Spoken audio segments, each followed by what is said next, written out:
Bonjour à tous, bienvenue dans les clés de l'agriculture, de l'alimentation et de la santé. Aujourd'hui, j'ai le plaisir de recevoir Sébastien Windsor, président des chambres d'agriculture. Bonjour Monsieur Windsor, une question toute simple. Comment va le moral des agriculteurs que vous connaissez?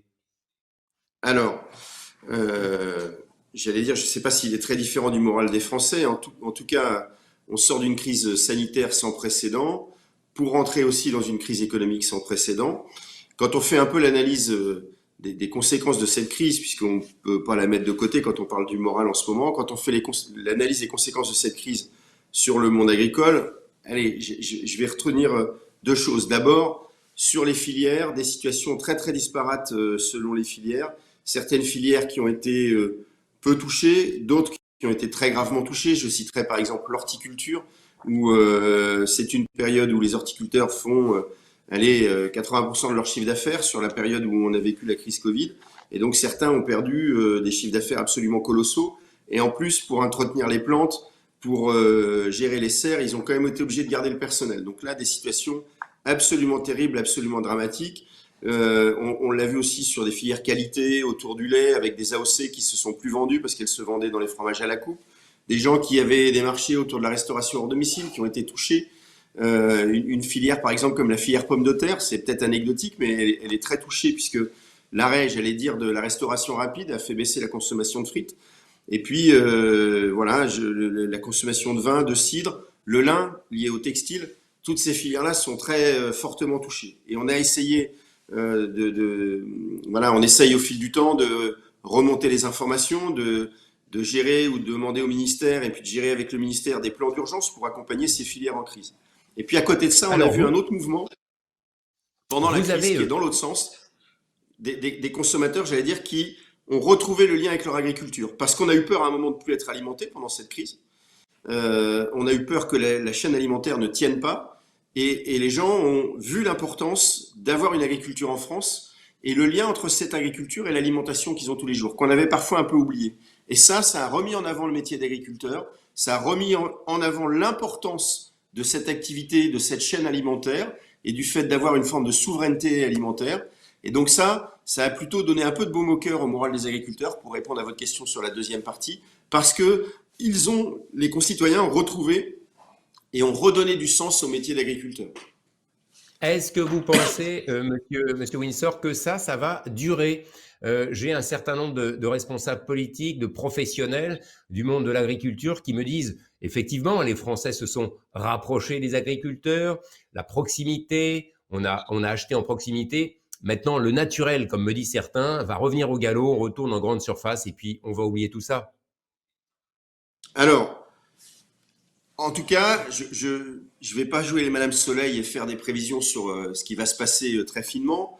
Mais ce qui est sûr, c'est que, en tout cas, nous, en tant que Chambre d'agriculture, on va vraiment tout faire pour que le retour en arrière soit le plus limité possible. Et pour s'appuyer sur cette prise de conscience qu'il y a eu, et s'appuyer à tous les niveaux. S'appuyer dans le dialogue avec les consommateurs, mais s'appuyer aussi là-dessus dans le dialogue avec l'État sur les politiques publiques. Et en gros, on doit pousser un certain nombre de leviers, on doit mettre en avant un certain nombre d'actions pour éviter ou limiter ce retour en arrière. Probablement qu'il y aura un retour en arrière. L'enjeu, c'est qu'on ne revienne pas au niveau de départ. Je vais vous citer quelques exemples. On a par exemple aujourd'hui prise de conscience de cet aspect. Il faut mettre du local dans les assiettes, notamment dans la restauration hors domicile, dans les cantines, etc., qui est un peu ressorti de cette crise-là. Sauf que la législation européenne aujourd'hui ne permet pas dans un appel d'offres public d'avoir un critère, je dis même pas de faire l'achat en fonction de ça, mais ne serait-ce que d'avoir un critère en fonction de la proximité, c'est interdit dans les appels d'offres publics par la législation européenne. Donc là, il y a une prise de conscience, on parle avec les députés européens, on parle avec le gouvernement français pour faire changer ça et changer le texte. Et c'était un sujet qui était absolument impossible à faire depuis 2 ans ou 3 ans parce que on nous parlait du commerce international, etc. Et là, il y a un bout de prise de conscience que si on ne le fait pas maintenant, eh bien, on se retrouvera dans la même situation de dépendance alimentaire. Même chose sur l'étiquetage. On a progressé sur l'étiquetage des viandes. Si à un moment on veut un acte un peu engagé du consommateur, il faut montrer au consommateur l'origine du produit. Sinon, il reviendra en arrière faute d'information. Et là où c'est le plus compliqué, c'est dans la restauration hors domicile. Hein, quand vous mangez un poulet que vous mangez dans une cantine, vous avez 70% de chances pour que le poulet ne soit pas français. Mais vous ne le savez pas. Et donc, si on veut susciter le fait que le consommateur, quand il va retourner dans les cantines ou dans des restaurants, fasse attention à ce qu'il y a dans son assiette, il faut bien qu'on ait des règles sur l'étiquetage. Voilà, on a un Alors, sur certain ce nombre de point, mesures comme ça. sur le point de l'origine géographique, il y a un point qui pêche, hein, on ne va pas se mentir, c'est le prix aussi. Acheter français, tous les Français ont envie de le faire, ont envie de consommer local. Monsieur Windsor, vous avez, j'imagine, ces jours-ci, mangé des fraises. Est-ce que vous avez vu, par exemple, hein, comme tous les Français, la différence de prix entre des fraises françaises et puis des fraises espagnoles qui représentent 60 ou 70% du marché? Ça, c'est la réalité économique des consommateurs. Alors, c'est la réalité économique, mais je pense que l'exemple des fraises est peut-être un peu fort et caricatural, parce que c'est vrai que c'est probablement sur les fraises qu'on a le plus d'écart de prix. Mais peut-être que le consommateur, il a intérêt à manger un peu moins de fraises, mais des fraises qui ont un peu plus de goût, d'en manger un peu moins souvent et de les prendre françaises, et en particulier en période de crise, pour générer de l'emploi autour de chez lui. Parce qu'au final, acheter des fraises d'importation, ça se traduira par probablement plus de chômage en France, et de toute façon, il faudra le payer à un moment. Donc, je pense que déjà, pour sortir de la crise économique, il faut provoquer ça. C'est sur les fraises qu'il y a probablement le plus d'écart. Après, on a quand même beaucoup de produits où il n'y a pas cet écart-là. Et notamment, on l'a vu au travers du développement des circuits courts, des drives fermiers. On a des drives fermiers qui ont explosé et qui ont fait plus 400% de chiffre d'affaires. Je peux vous dire qu'au final, cet achat en proximité auprès des agriculteurs, il coûte pas plus cher ou très peu par rapport au budget du ménage. Il y a un peu moins d'intermédiaires, donc on regagne sur cet aspect-là. Il y a un peu moins de logistique et de transport, on regagne là-dessus. Et donc au final, c'est probablement pas une vraie réalité que ça coûte plus cher. Et s'alimenter en fruits et légumes français toute l'année, on parle de 40 € par personne. Je pense que c'est quand même accessible à la grande majorité des ménages. Peut-être que pour certains ménages, ce sera difficile, mais s'approvisionner français à 40 € par an, je pense que le jeu en vaut la chandelle, aussi bien en termes d'emploi qu'en termes de qualité sanitaire des produits. Après, le dernier point, c'est qu'il faut aussi qu'on soit vigilant derrière ça, à ne pas importer, c'est un slogan qui n'est pas de moi, hein, l'agriculture qu'on ne veut pas. À un moment, si on impose des règles sur des produits phytosanitaires non utilisés, sur du bien-être animal aux agriculteurs français, on ne peut pas continuer à faire venir des produits low cost et à les mettre en concurrence avec les produits français, surtout quand on n'affiche pas l'origine. Et l'exemple typique, c'est les œufs. Il y a une demande pour des œufs plein air en France. Je l'entends, d'abord il faut laisser quand même aux producteurs le temps de faire les changements nécessaires dans les élevages, mais derrière, si on fait des œufs plein air en France, peut-être qu'au supermarché, où c'est assez clairement écrit sur la boîte d'œufs, le consommateur il fera attention d'acheter des œufs plein air. Mais dès qu'il va acheter une brioche, et c'est un exemple que je prends parmi d'autres, ou un produit dans lequel il y a des œufs, et où on n'affiche pas l'origine des œufs, je peux vous dire qu'il va continuer à choisir le prix, et qu'en choisissant le prix, on achètera des œufs qu'on importe. Et donc, on n'aura pas du tout réglé le problème du bien-être des animaux.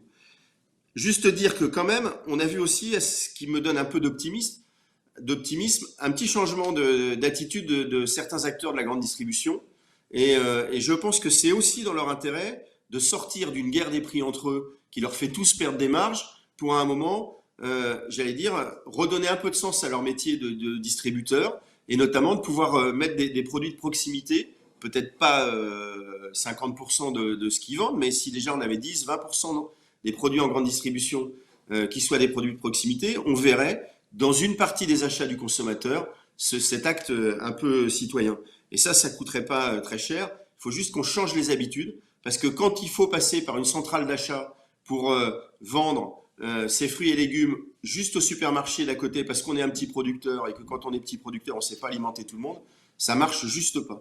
Et là, on a vu pendant la crise certaines enseignes nous ouvrir leurs portes à des producteurs locaux avec un peu de subsidiarité, un peu de pouvoir qu'on redonnait au directeur du magasin pour pouvoir référencer le producteur d'à côté. Et je peux vous dire que ça trouvait son public chez le consommateur. Alors parlons un peu d'argent. On parlait de l'Europe indirectement avec des produits qui peuvent venir de l'étranger, parfois en low cost, même au sein de l'Europe avec les inégalités. Une bonne nouvelle quand même, le budget de la PAC, il a augmenté, vous savez de combien? Alors, Plus 7%, je on crois. parle de 15 milliards d'augmentation sur le budget de la PAC. Juste C'est pas dire mal. qu'avec ces 15 milliards, on va revenir au budget de l'année dernière, puisqu'il y avait une baisse budgétaire annoncée sur la PAC avec le départ des Anglais, etc. Donc il ne faut pas rêver. Avec ces 15 milliards, on va juste revenir au niveau de l'année précédente. Donc on va, pour les agriculteurs, ça se traduira quand même pas par beaucoup d'argent supplémentaire. Le point, pour le coup, important pour nous, c'est que ces 15 milliards supplémentaires, ils soient justement là pour aider l'investissement des agriculteurs, pour aider notamment cet acte pour retrouver de la souveraineté, qui peut nécessiter des investissements pour redévelopper certaines productions en France, qui peut nécessiter des investissements dans de la transformation. Et donc, on veillera particulièrement à ce que ces 15 milliards soient utilisés pour l'installation de jeunes, parce qu'à un moment, si on veut créer des nouveaux projets, il faut installer des jeunes. Et puis aussi pour retrouver cette souveraineté, redonner de la compétitivité aux exploitations agricoles et faire en sorte qu'on puisse récupérer ces parts de marché qu'on avait perdues et ainsi redonner une dynamique à l'agriculture française. Alors, vous avez publié un document relativement long qui s'intitule, je crois, quelques actions pour assurer le redressement de l'agriculture française dans cette période de sortie de crise. Il y en a un certain nombre de pages, hein. Il y en a 5-6 pages avec, je ne sais pas, 25 ou 30 propositions, suggestions, envies. Tout ça, c'est quand même pas juste à cause du Covid, quand même. Non, mais c'est encore une fois pour faire en sorte que la prise de conscience qui a eu lieu pendant le Covid, elle serve à quelque chose et qu'on ne fasse pas machine arrière sur tout ce qu'on a redécouvert pendant le Covid. L'image de l'agriculture, c'est très souvent l'activité qu'on peut avoir, le côté environnement, etc. Mais ce qu'on voudrait au travers de ces propositions, c'est recréer ce lien autour de l'alimentation, faire en sorte que les Français retrouvent ce lien à leur alimentation en ayant conscience qu'il y a une agriculture derrière, et derrière, redonner ce dynamisme à l'agriculture. Alors, je vous ai cité quelques propositions. Elles ne sont pas toutes nouvelles, hein. Le sujet de l'étiquetage, on bute dessus depuis des dizaines d'années. Et on voit quelques pays comme le Danemark, par exemple, qui ont réussi à progresser là-dessus. Donc, il faut, encore une fois, profiter de cette prise de conscience pour amener ces mesures. Elles ne sont pas toutes nouvelles parce que le déclin ou la perte de compétitivité de l'agriculture française, elle n'est pas nouvelle. Le vrai enjeu, c'est de se dire, là, avec cette prise de conscience, comment certaines mesures, on les accélère plutôt que de déplorer la situation à la prochaine crise. Alors, deux Alors, questions je pour vous ai finir. Deux questions pour finir. La première, quelles sont les raisons d'être optimiste, s'il vous plaît? Ben, la première, c'est cette prise de conscience vraiment forte de nos concitoyens. Et donc, on ne reviendra pas au niveau de départ. On a recréé ce lien à l'agriculture. L'agriculture a envie de signer un pacte avec ses concitoyens. Donc, je suis persuadé qu'au travers de ce dialogue qu'on a su renouveler là, on va retrouver un chemin pour bâtir et pour faire en sorte que nos citoyens voilà, redécouvrent qu'il y a une agriculture autour de chez eux.